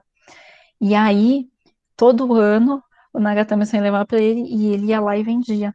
Isso fez do Kahei Yamamoto uma pessoa muito rica, porque ele monopolizou a produção, né, e forneceu para o mercado, enfim. O pessoal ficou doido pelo chá. Ele não vou dizer que ele era super barato, tá, gente? Ele não era banchá. Ele tinha um certo valor, mas as pessoas ainda conseguiam adquirir, diferente do matcha que pareceu ser uma coisa muito inacessível, tá? Então, o pessoal conseguia comprar e quem provava falava: nossa, é fantástico, né? O fato também de não ter tantos rituais quanto na semana do Shanoyu ajudaram a popularizar mais ainda, tá? Então, eles podiam consumir junto com as refeições ou em um chá da tarde, encontros sociais, deixou ele bem mais acessível realmente, tá? Aí agora sim, indo para cá, e novamente na sequência a gente acaba tendo o que é constituído a cerimônia. Muitos de vocês talvez não conheçam, mas tanto para o matcha quanto para o sencha, nós temos uma cerimônia formal. Só que assim como o do matcha é o Shanoyu, nós temos o senchado, que é para o sencha. E aí, quem criou, né, na verdade, foi esse monge budista, que ele é chamado por Baisal. Ele, ele fez uma opção na vida dele, que foi se mudar para onde é Tóquio hoje, que antigamente era Edo, e em vez de ser um monge, né, se dedicar somente à religião, ele andava como um transeunte nas ruas lá de Edo e ele fazia, desculpa, gente, ruas de Kyoto, desculpa, ruas de Kyoto, e ele fazia, tô ficando doida já, desculpa, e ele fazia os preparos de senchá para as pessoas que estavam na rua, né? Então, com esse gesto, ele tentou trazer a beleza do preparo para as pessoas comuns e ele não cobrava. Muitas pessoas estão achando ele como um vendedor de chá, mas ele não cobrava, ele via de doação. Ele, além de tudo, ele era um artista também, ele era um poeta, então ele conseguia uma clientela de pessoas com muito poder aquisitivo. Então ele acabava vivendo sempre de doações. Enquanto ele servia um chá e outro, ele pregava um pouco do Zen, né, que era a área dele. Mas ele não gostava da rigidez da cerimônia e sempre tentou fazer esse caminho em paralelo. Só que quando ele faleceu, foi inevitável prestar essa homenagem e fazer a cerimônia, né, de uma forma mais formal, e aí sim botar ele como se fosse o pai dessa cerimônia, desse ritual todo que é o do Sentia. A gente vai perceber aqui nessa próxima tela que daí os utensílios mudam, porque a gente já está falando agora de chás de folha, né, não são mais chás em pó, são chás de folha, e através dos registros que esses artistas dessa época em Kyoto fizeram dos utensílios do Baisal, aí eles conseguiram refazer todo o equipamento, né, que seria necessário para fazer isso numa cerimônia realmente formal. Tá? Bom, logo depois, olha só, tudo na sequência, não é logo logo, mas pouco tempo depois, a gente tem a criação do Gyokuro, que é um outro chá, que já não é o Sencha. O Gyokuro, a diferença é que a plantação dele é coberta e ele resulta num chá de folhas, então ele não é o pozinho, diferente do matcha, que é coberto também a plantação, no fim ele vira um pó. No Gyokuro não, ele é coberto, mas a intenção é que no fim ele vire um chá de folha, parecido com o sencha. Como esse processo de fazer a cobertura que a gente viu, né, agora há pouco, era custosa, trabalhosa, né, o sencha não teve a cobertura. Mas por que não tentar fazer isso posteriormente? Então, aí nós temos aí a criação que aí sim foi feito pelo descendente da Yamamoto Yama, da empresa, que teve contato com o Sencha em primeira mão. Então, ele melhorou alguns processos, né? Ele sombreou a plantação e ele conseguiu inventar mais um chá. Histórias paralelas contam que outras pessoas também tinham feito estavam fazendo esses testes, né, na época, mas ele foi o que conseguiu realmente criar a, a, o processo e o mercado. Posteriormente nisso, nós temos em Shizuoka, essa outra pessoa aqui, ó, Tokichi Sakamoto, e ele acabou organizando o processamento e a parte até mais mecanizada, né, já com auxílio de máquinas, mas também com o conhecimento do Gyokuro. E isso foi para Shizuoka. Bom, aí a gente está indo já chegando na era moderna, tá? Nessa era moderna, a gente teve várias mudanças, né? Conforme eu comentei, nessa época de Edo, o país ficou fechado, né? Sem muito contato com os ocidentais, né? Com o pessoal de fora. Só que nós tivemos aí algumas reviravoltas, tá? Com reformas dentro do país e mudanças de poder que acabaram com esses 200 anos de reclusão, tá? Do país. Então, a gente vai pegar agora o Japão abrindo novamente seu mercado e vendo tudo que eles perderam nos últimos 200 anos. Imagina 200 anos sem ver o que estava acontecendo lá fora. Foi mais ou menos isso que aconteceu. E aí a gente vai ver eles passando por muitas revoluções, incluindo conflitos de guerras mesmo, organização econômica mais pontual e ganhando status de um país forte, economicamente falando. Enfim, várias coisas acontecendo. Vamos ver aqui, ó. Então, justamente, ó, uma das coisas que eles fizeram foi o governo centralizado mesmo, agora eles atuando como um país, né? Aí para isso tiveram que estruturar a política, tivemos as guerras, a economia melhorou, com a economia melhorando, né? Porque agora está todo mundo trabalhando de uma forma mais direcionada para uma finalidade, a gente tem um aumento interno do consumo de chá. Nós também temos a entrada, abrir o mercado, né? Então temos a entrada do café. Na verdade, o café já estava ali no país, mas ele começou a crescer. Tá? O café veio como uma vertente, assim, de uma propaganda, de um sentimento de liberdade. que o Ocidente vende, né? Aqui no Ocidente vende essa coisa de você ser livre e poder fazer o que você quiser. E aí eles botaram isso no café. E os japoneses, quando tomavam o café, eles perceberam que eles conseguiriam simplesmente ir lá tomar um pezinho numa cafeteria, sem ter que fazer um ritual de chá, ou fazer uma cerimônia de chamar todo mundo, ou era uma festa familiar, alguma coisa assim. Não, eles queriam provar um pouco também dessa experiência, e o café conseguiu essa, esse mercado. Com o aumento de, uh, de ganho, né, da população em espécie, eles começam a ter maior poder aquisitivo e eles começam a ficar mais exigentes. Então, a dieta deles começa a ficar mais sofisticada, eles querem experimentar sabores, né, diferentes, coisas diferentes, coisas que vêm de outros países. E aí, eles viram grandes produtores de seda, carvão e chá. O chá ainda sempre aí nessa frente. E nessa movimentação, obviamente, que aquela proibição do consumo de carne acaba caindo por causa de influência estrangeira. Quando eles começaram a receber estrangeiros, os estrangeiros comiam carne, eles tiveram, o imperador falou, não, a gente vai ter que tirar isso, né? E aí tivemos as influências de diversos pratos vindo dessa,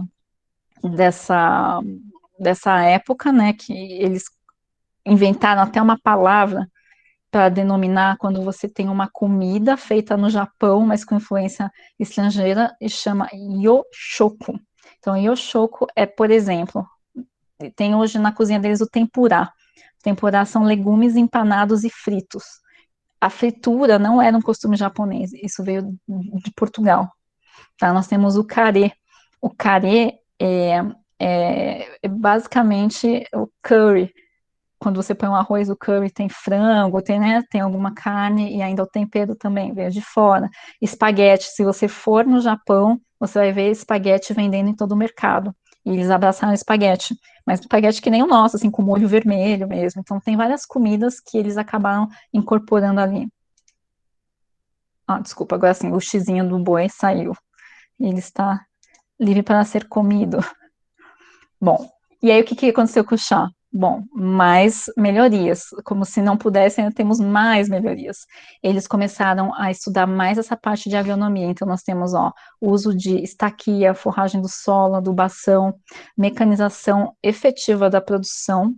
Essa foto que está em cima é uma colheitadeira, né, utilizada para fazer a colheita mecanizada, né, para conseguir colher mais em menos tempo. Eles achavam que o chá ficava melhor em morros, mas aí, por causa da procura, eles começaram a aceitar fazer a plantação em áreas planas, já que eles começaram a fazer a adubação também, então compensavam. E começamos a ter centros de pesquisa especializados no chá, tá? Também houve padronização de processos, né? Porque durante muito tempo cada um fazia de um jeito, tinha um resultado um pouco diferenciado, eles começaram a padronizar muita coisa, tá? A partir desse momento. E no chá, o consumidor também ficou exigente, né? Refinamento de paladar e tudo mais, sempre, né? Um fator também da a influência do mercado externo dos ocidentais é a produção de chá preto. Eles sabiam que os ocidentais gostavam de chá preto, então eles já tinham, desde 1960, eles tentam fazer a produção, eles foram até a Índia, eles trouxeram uma planta indiana, eles começaram a fazer tratamentos, né, fazer os cultivares, estudar para tentar chegar no chá preto bom, e aí nessa época eles começaram a fazer efetivamente uma produção ok, hoje a qualidade do chá preto deles é muito melhor, mas naquela época já era alguma coisa interessante para ser vendido, tá? Bom, e a época atual de agora, que a gente vai ver, é a indústria moderna, quando, depois que todo aquele governo, toda aquela economia que a gente viu subiu, subiu, subiu, ela não poderia subir mais, então estagnou, e a gente vai saber o que aconteceu agora. Bom, a gente está falando agora desde 1990 até os dias atuais, tá?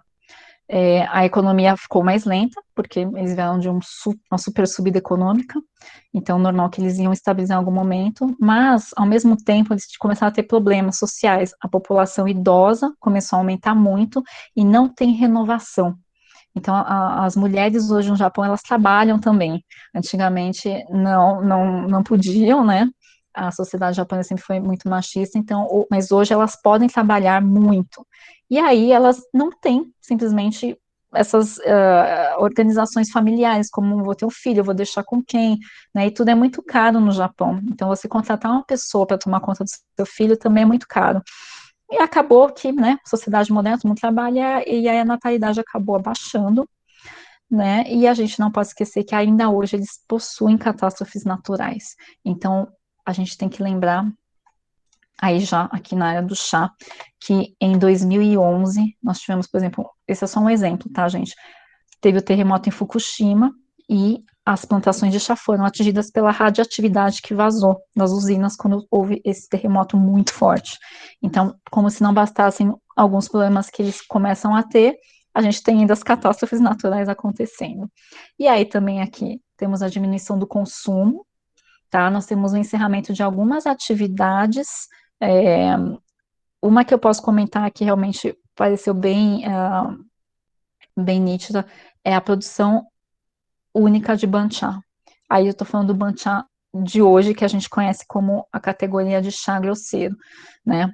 Esse Banchá atual, que é, né, um chá verde, não tão bom quanto o Sencha, ou quanto o Gyokuro, ou quanto o Matcha, esse chá, ele não é mais produzido, a não ser que a fábrica produza já os outros, né? Porque o mercado não é tão grande mais para ele.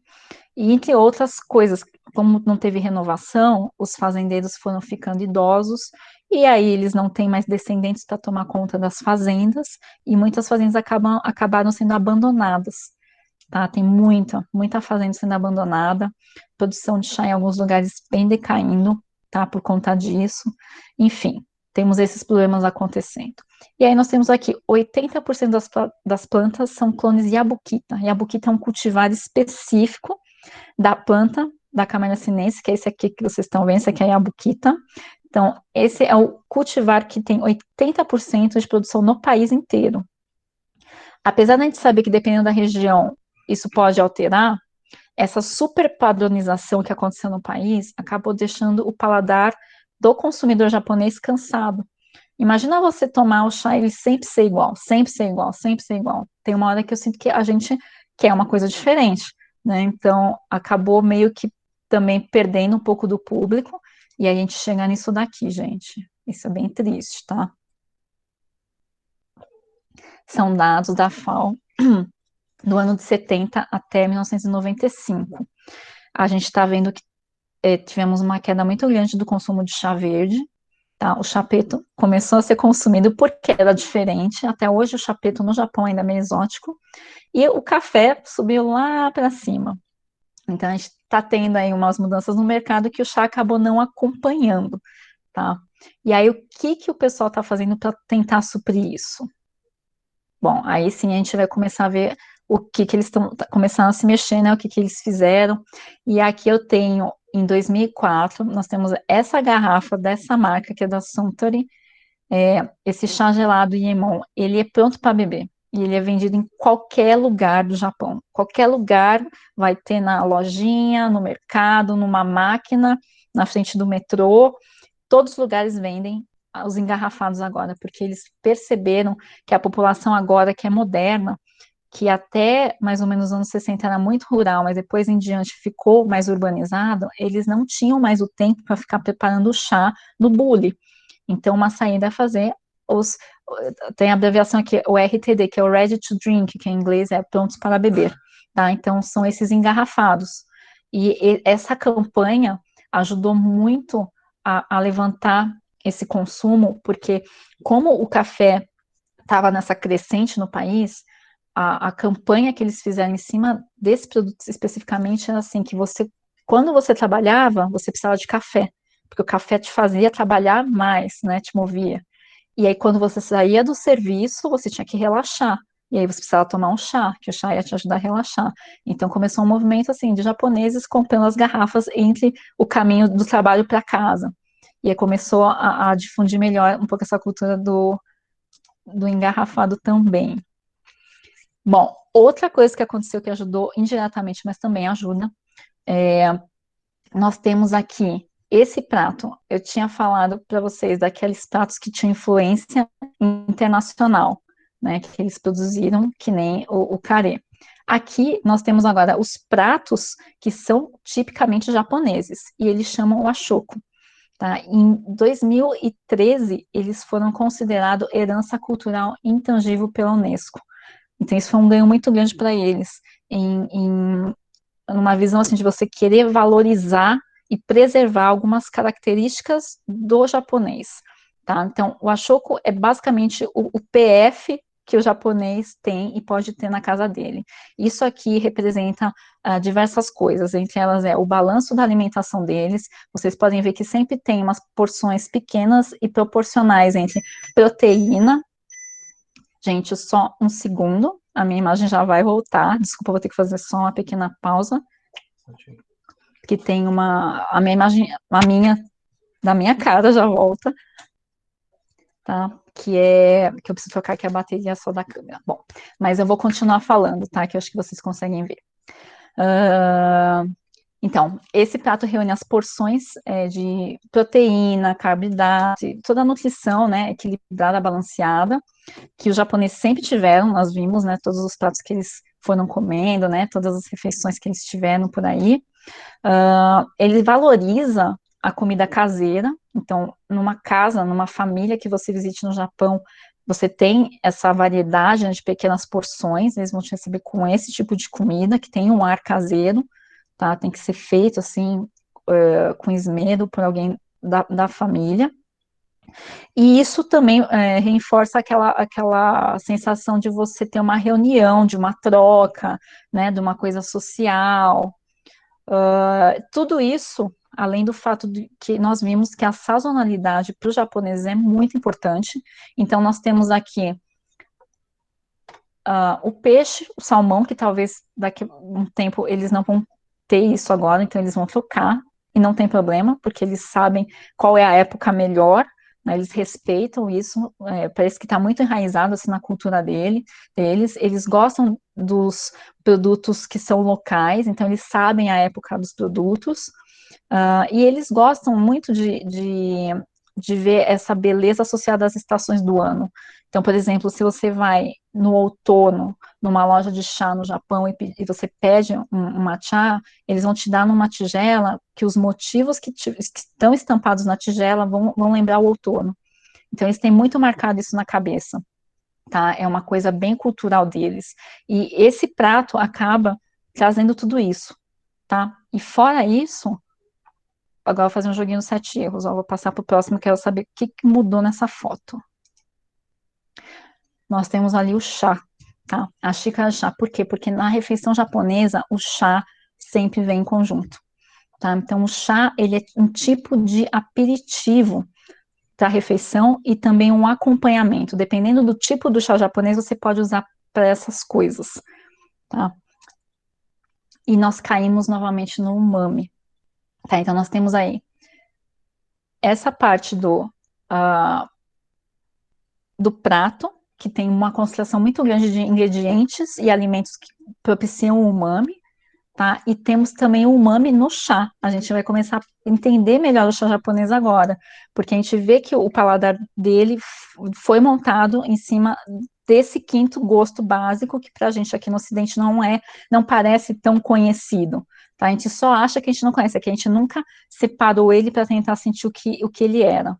Né? Então, aí nós temos aquela ideia, quando o monge Myoan, lá atrás, no período clássico, né, lá atrás, quando ele começou a pegar os benefícios do chá, que ele fez aquela obra literária e tudo mais, ele achou que o chá era perfeito para os japoneses, porque o chá era amargo.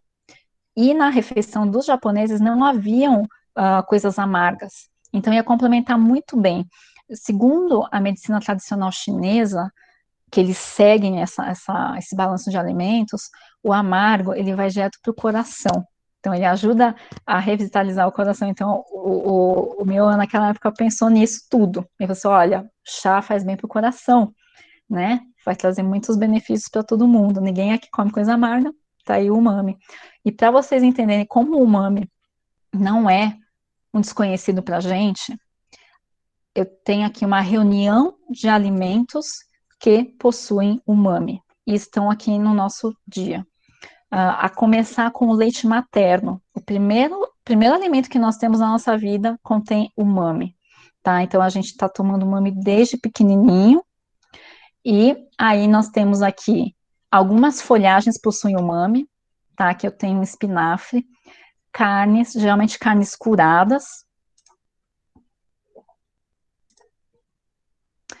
queijos, tomate tem umami, cogumelos, peixes, e aqui eu tenho uma ervilha, enfim, legumes, vegetais, em alguns vocês vão encontrar, e aqui eu tenho um caramelo, porque vocês, não sei se vocês já viram o caramelo salgado que o pessoal começou a fazer, ele também traz uma sensação de umami.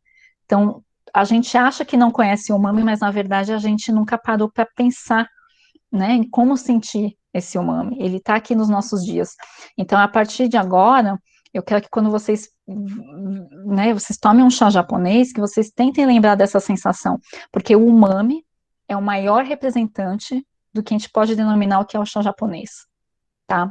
Ele tem umami, de alguma forma.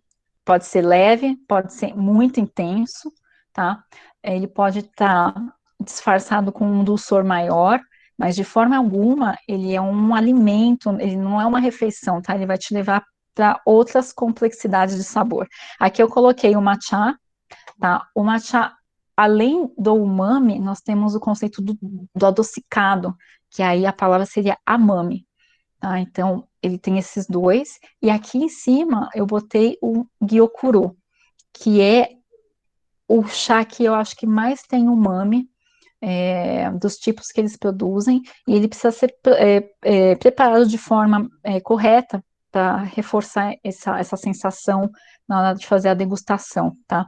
Mas ele tem um nível altíssimo de umami, tá? Só que não só isso, ele traz notas florais, vegetais, enfim, tudo aquilo que o paladar do japonês, né, que o japonês gosta, ele acabou concentrando aqui. Bom, quais outras coisas o japonês continua a fazer, né? Além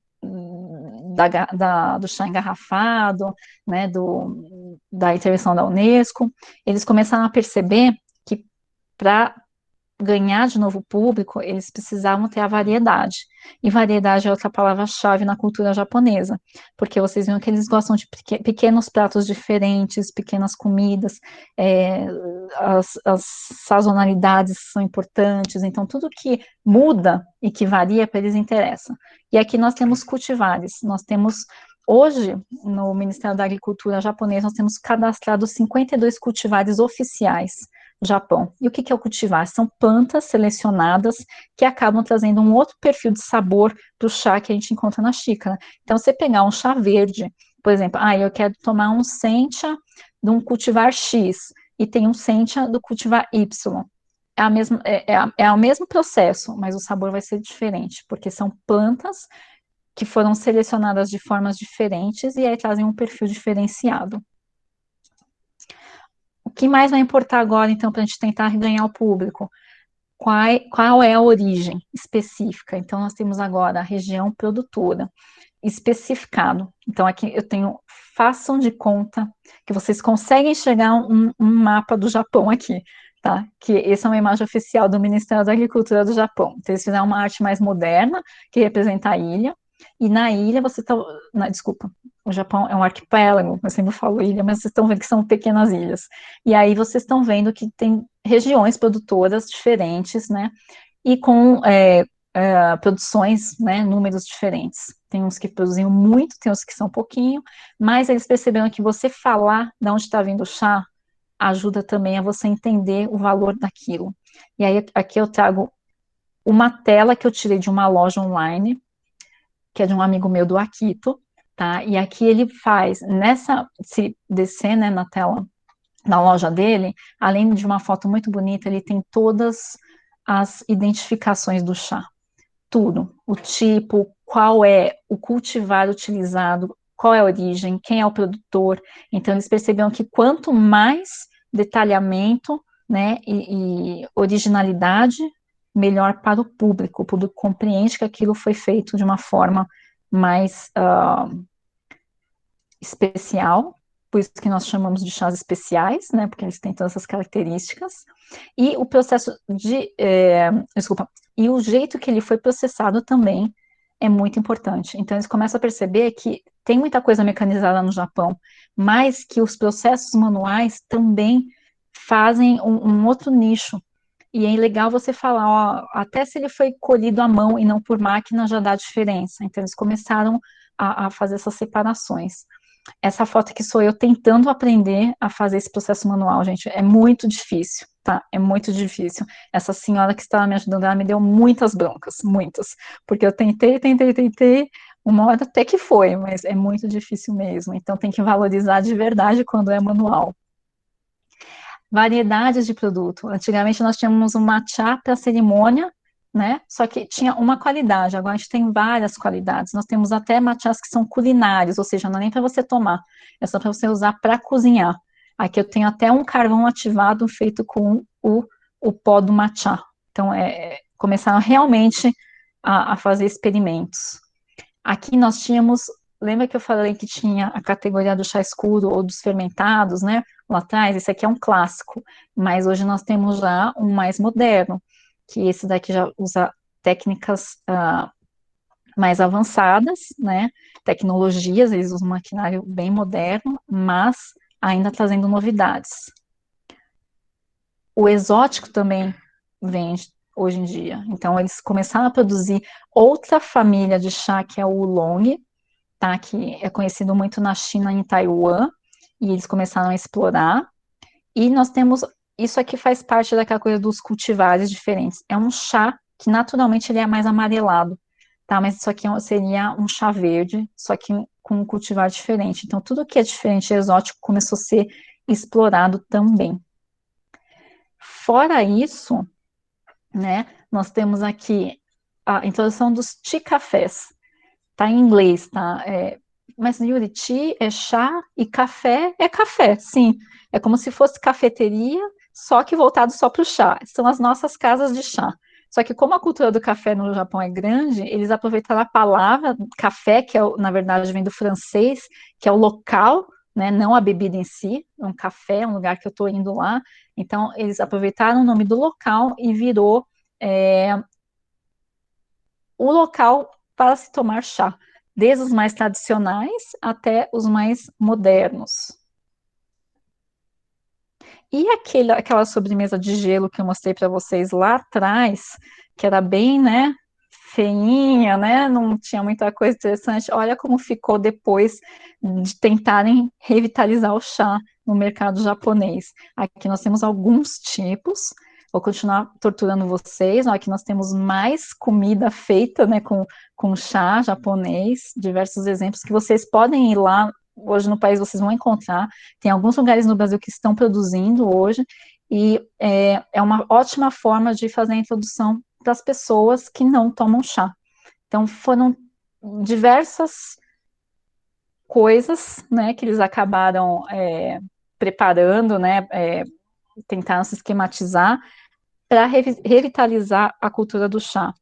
Além disso, também tem a introdução de outras plantas, tá? Que eu não cheguei a comentar aqui, porque a gente está focado só na Camellia sinensis, mas a gente também tem a introdução de outras plantas para fazer outros tipos de infusões. E basicamente é isso. Gente, obrigada. Demorei bastante, tá? Desculpa aí o super extenso webinar, mas é que tinham informações que eu não consegui tirar. Doía meu coração pensando, não, eu vou ter que tirar isso para ficar mais curto. Então, eu acabei deixando. Eu espero que vocês tenham gostado, que vocês tenham aproveitado. E quem tiver mais um tempinho, a gente dá mais uns 10 minutinhos para quem quiser fazer perguntas. Tá bom? Vou fechar aqui, sair da. Voltar aqui para minha tela.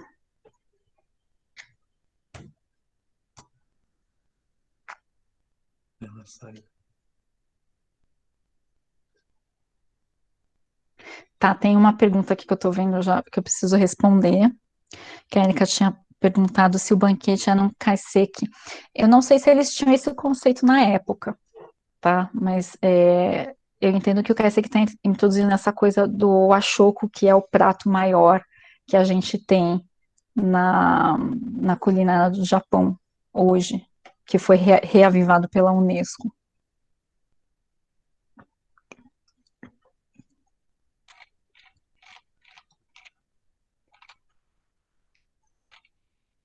Gente, vocês podem agora abrir o microfone, tá? Vocês podem perguntar, quem quiser levantar a mãozinha, e a gente pode bater um papo agora, enquanto eu tô tomando um chá, porque minha garganta gastou agora. Quero ouvir vocês aí.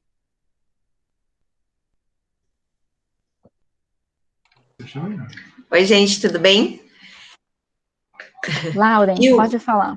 Eu tenho uma pergunta com relação ao matcha. A gente tem visto que tem se popularizado muito, né? Principalmente agora aqui no Brasil. E de uma forma que não é, vamos dizer, da forma tradicional que a gente vê.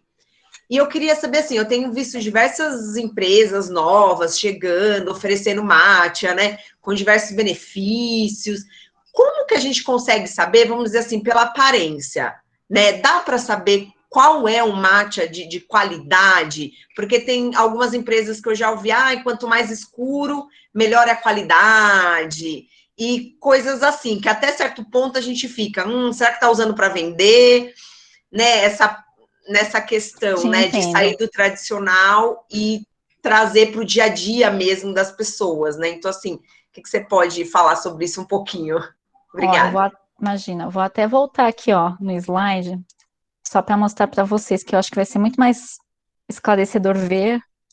Vou voltar rapidinho.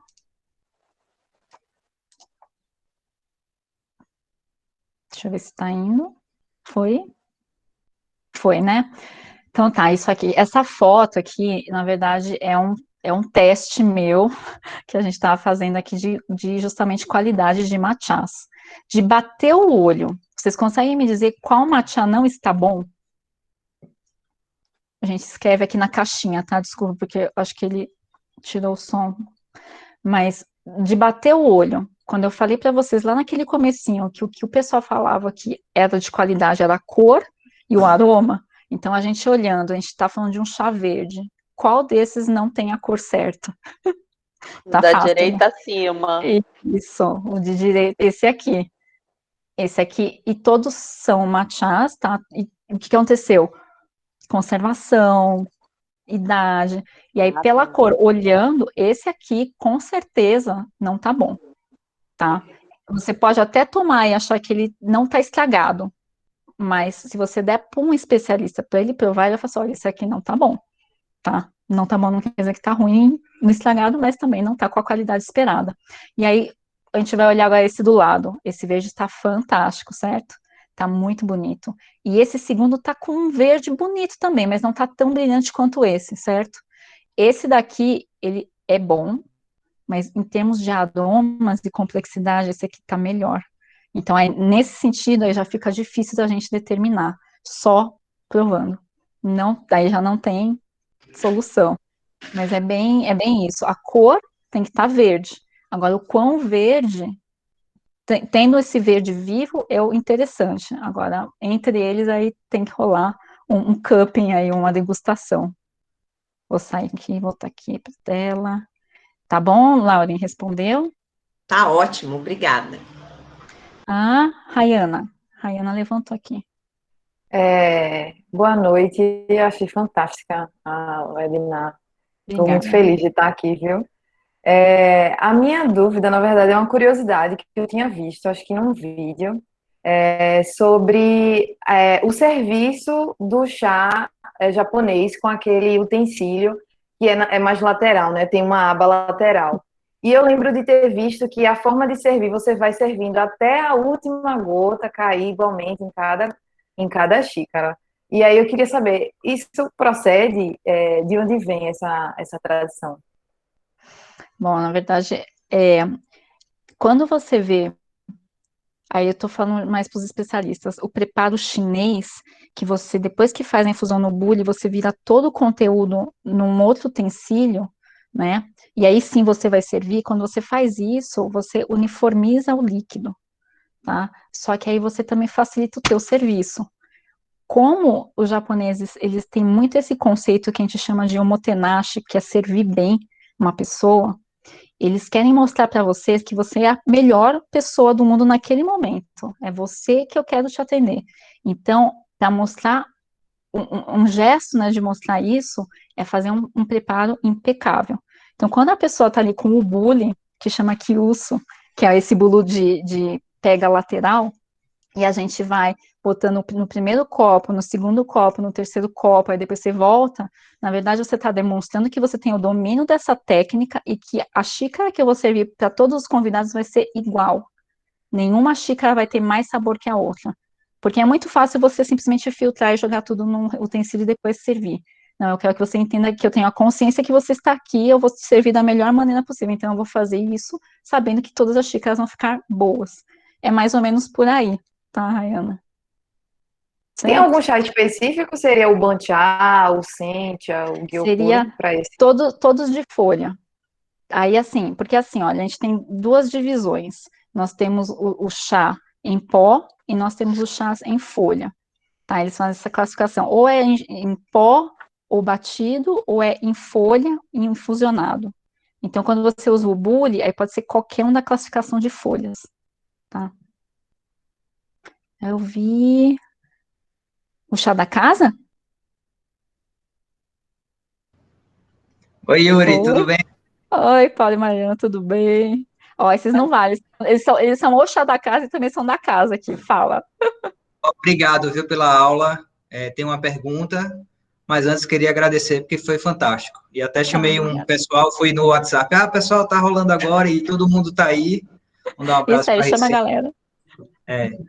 Oi, Yuri, você falou sobre alguns chás, né? O matcha, o camarechá, o banchá, mas um que sempre também é bem famoso, bem conhecido, que é o hoji chá. Queria que você falasse um pouquinho dele também, desse Desculpa, tipo, Paulo, não entendi. Qual hoji chá, chá? hoji Ah, o chá, Rodichá? hoji chá. Tá. É assim, o Rodichá tem algumas teorias, mas quando a gente falou do Banchá popular, lá atrás, que eu mostrei até o serviço como se fosse um alimento, né, bem espumado, batido, nessas épocas o pessoal fazia o chá bem rústico, né, o chá verde estava rusticão, mas além disso, eles podiam imprimir uma parte de torra. Sabe que, vocês vão saber muito bem, sabe na erva mate que o pessoal passa no fogo? Tem aquela parte que. Então, antigamente também tinha isso. Hoje dá para ter uma raiz, pode ter um pezinho nesses processos mais antigos.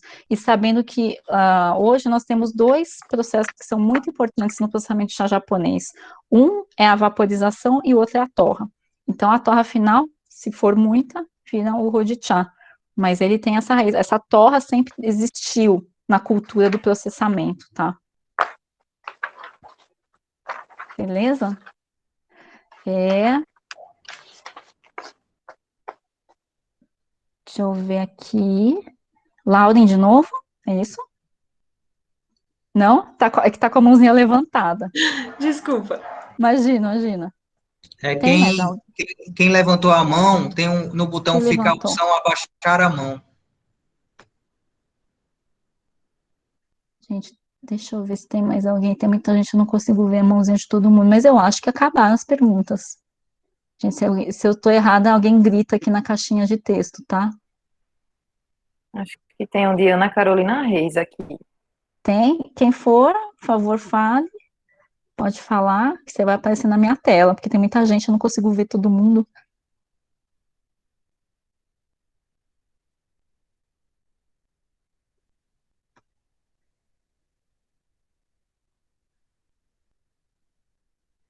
Não, acho que ninguém mais vai perguntar nada.